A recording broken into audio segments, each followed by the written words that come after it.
Hello and welcome to your astrological vibrations for Saturday, December 7th, 2024 by Gaia Blooming.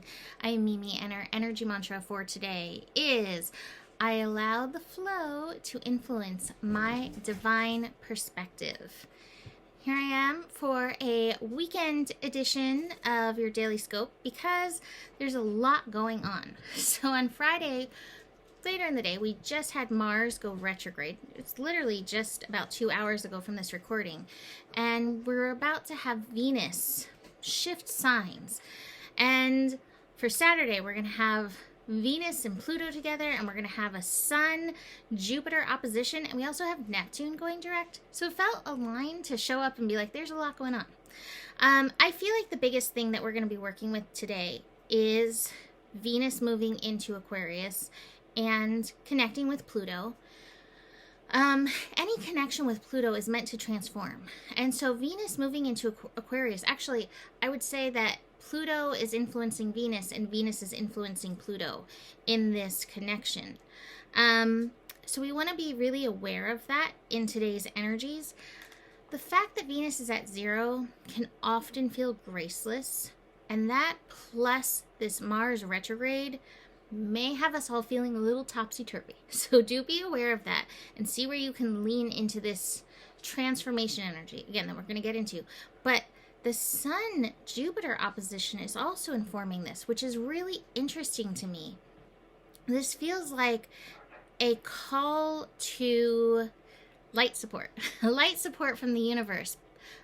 Jupiter is the ruling planet of Sagittarius, and so it's like, can we focus good intent into what could be some crazy energies? So Venus in Aquarius, when I was sitting with this, what came to me about the importance of this is with Pluto moving through Aquarius over the next 20 years, the rebels in all of us are going to be empowered. And I think that what is being empowered is our truest selves. The sign of Aquarius is where we're meant to kind of like let our freak flag selves fly.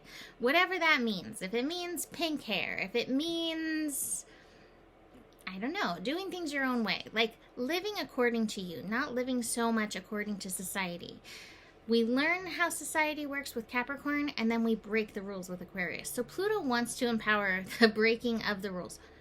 I would say within reason, within the parameters of being of service to society and not detriment to the collective. We'll say that. Service to the collective, not in detriment to the collective.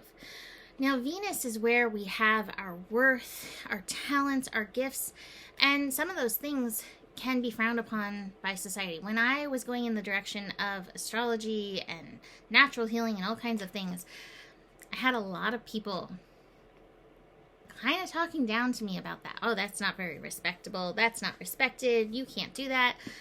And I was like, well, I'm sorry, but my soul will not let me do anything otherwise. And I think we're going to have more people showing up and doing that over this time of Pluto moving through Aquarius. So Venus meeting Pluto here is an opportunity for this to begin the unfolding.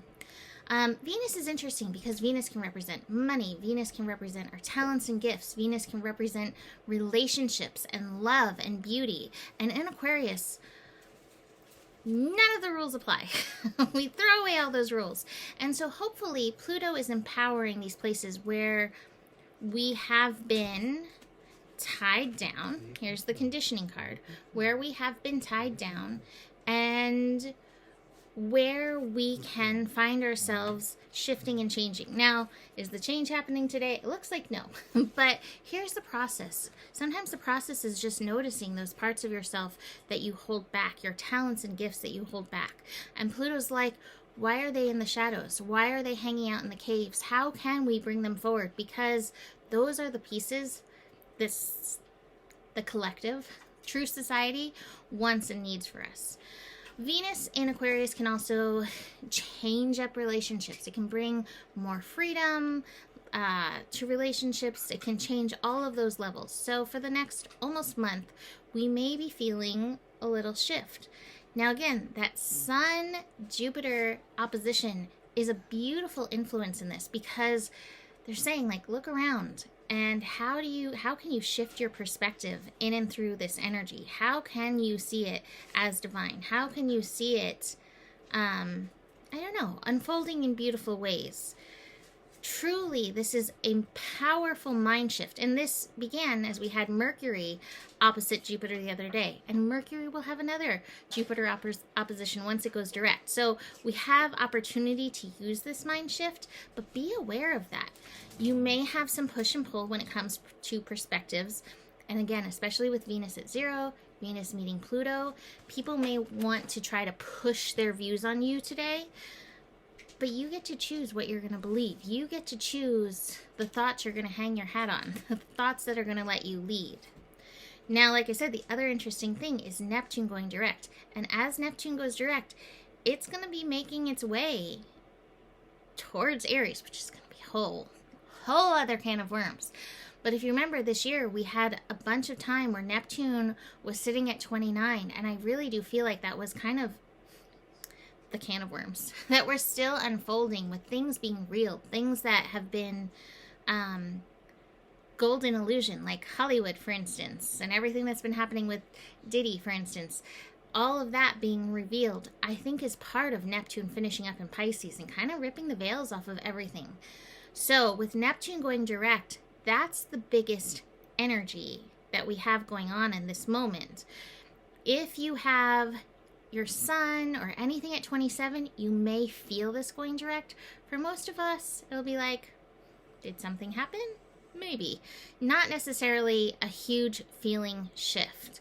But with Neptune going direct, like I said, this is going to make a beeline for Aries. Jojo, there's some cat fighting happening. We have a little lion here.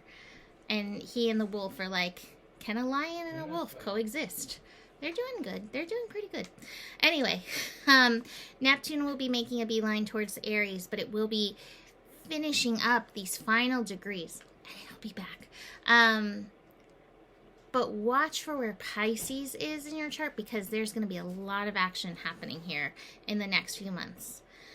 Now, just to add to the Pisces of it all, we have the moon in Pisces today as well. And the moon in Pisces is like, just keep swimming. It's unfolding. The universe knows what it's doing. Just bring your awareness, pay your attention to your work, your talents, your gifts, the worth of your truest rainbow self. Really? I didn't hear nothing. I can already smell it. That is Joe's truest rainbow self that we just heard. That was Wolfie. Okay. Anyway, so truest rainbow self. I'm trying to get back to that.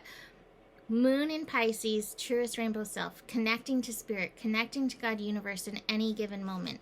The moon in Pisces will be squaring Mercury. So again, like I said, there may be some challenging perspectives, some headbutting coming up today. But again, you're allowed to believe what you believe. And wherever you're at is good. It is good. Trust that. Trust where you're at. So let's look at these cards. I actually want to show you this card because I have a really interesting perspective of this. This is, from our Yuletide Tarot. It's the Five of Gifts. So 5 of Pentacles. And usually it's about loss and dealing with loss, financial, monetary. But what it feels like is if you are not honoring your talents and gifts, we are at a loss here in the world. To me, this is a call to show up and bring your gifts, your talents forward. This is going to be part of Pluto in Aquarius. And right now, Venus is supporting this energy. So what gifts and talents have you been hiding away and making us all poorer for it, right? So love this perspective for this. Besides that, we got slowing down. Today's wonky, right? Mars just went retrograde. Venus is at 0. Sun and Jupiter, Titan planets in opposition. All of this just kind of leaves us feeling a little slow. We've got a little schizophrenia going on too, like I said. Some different beliefs, some different dogmas, some different truths that might not jive together, and yet it's okay. This card reminds us, can you fall into your heart? The heart is what is important. But watch the conditioning. Watch the conditioning showing up. Finally, letting go. Got some Pisces energy, so there's definitely some strong watery, emotional energies going on. And so we may have something like that coming up. And again, that's part of allowing your true self. That's part of what society has suppressed. Like, oh, don't be emotional. Don't have feelings. You're a human. You're allowed to be emotional. You're allowed to have feelings. Again, not in detriment, but feeling to heal is a big part of it all. So, I'm going to leave it there for today. You can book a reading with me. Email me, mimiclark@gmail.com. And the better it gets, the better it gets. There's more than enough love in the world for you. You have the power, and remember who you are, for you are the solution. Namaste.